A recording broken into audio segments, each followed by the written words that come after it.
जब जींस हम टाइट हो करले बलम संगे फाइट हो करले बलम संगे फाइट हो जब जींस हम टाइट हो करले बलम संगे फाइट हो से जिया पे सुती जब बांध के हो जोरा हम बांध के हो जोरा खोल सलवार सैया ले ला माचा पूरा सखी छोड़े ना अधूरा सट के हो देहिया से करे बात पूरा सखी छोड़े ना अधूरा खोल सलवार सैया ले ला माचा पूरा सखी छोड़े ना अधूरा खोल सलवार सैया ले ला माचा पूरा सखी छोड़े ना अधूरा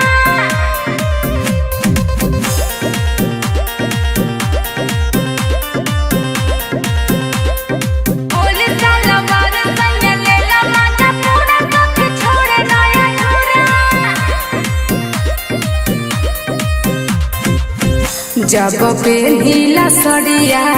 रतिया में सखी डालेला हथवा छतिया में जब जब साया पे भी हम खींच के हो साथ देला सखी सोया डोरी खींच के हो जब पे ढीला सड़िया रतिया में सखी डालेला हथवा छतिया में जब जब साया पेनी हम खींच के हो नाच देला सखी सैया डोरी खींच के हो मन कर संगे हम खाए कुरकुरा सखी खाए कुरकुरा खोले सलवार सैया लेला माचा पूरा सखी छोड़े ना अधूरा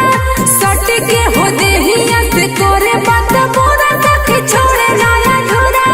खोले सलवार सैया लेला माचा पूरा सखी छोड़े ना अधूरा खोले सलवार सैया लेला माचा पूरा सखी छोड़े ना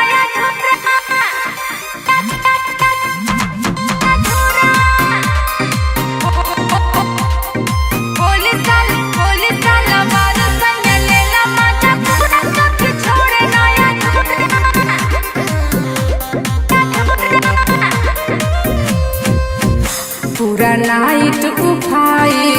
करेला देखी ओकरा के जीव हमर डरेला